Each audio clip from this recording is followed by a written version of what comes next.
Hey, there's Adventure Machine subscribers. Today we're gonna put some replacement O-rings into these fuel nipples on these 950 carburetors. What happens is the O-ring gets hard. There's two of them. There's another set I'll show you right now.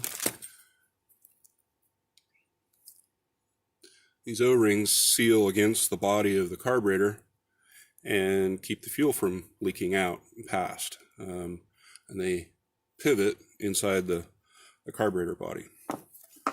This bridge or frame that holds the carburetors together holds these nipples in. We need to get these 4 screws out, and the way to get those screws out is with an impact driver. And the reason why we use an impact driver is it drives the bit down into the fastener, and you don't end up with a screw that looks like that or that. So what I do is I use basically the vise as a backing, and I set onto the far side screw so that all the force goes through the frame of the body from the impact. Turn the impact driver in a counterclockwise position and make sure that it's going in that direction, and just give it a good whack.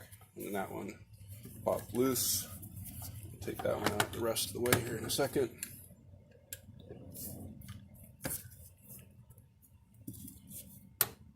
That one popped loose. These screws have locking compound on them, and if you try and get them out with a standard screwdriver, sometimes they'll come loose.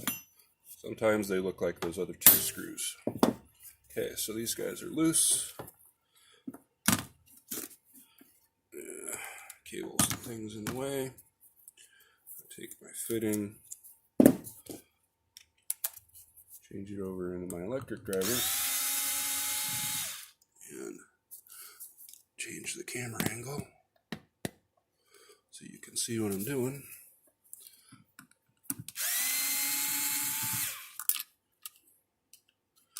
Oh, that one's going to hide.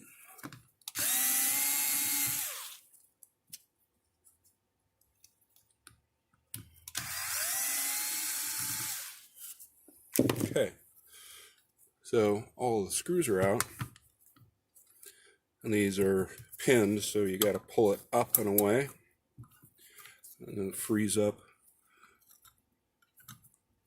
the fitting. And these ones are really stiff. And there's what a bad O-ring looks like. So there's a really good chance that these carburetors would have leaked.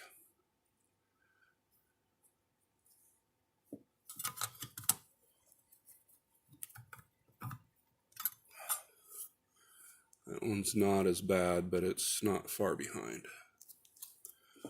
So we'll take our new O-ring kit, clean up these nipples, replace the O-rings, clean up the bore of the carburetor, because that goes into the bowl of the carburetor. So if any of that debris, I don't know if you can see it, decides that it wants to go into the carburetor bowl itself, then it's going to make this carburetor jets get fouled, and that's no good.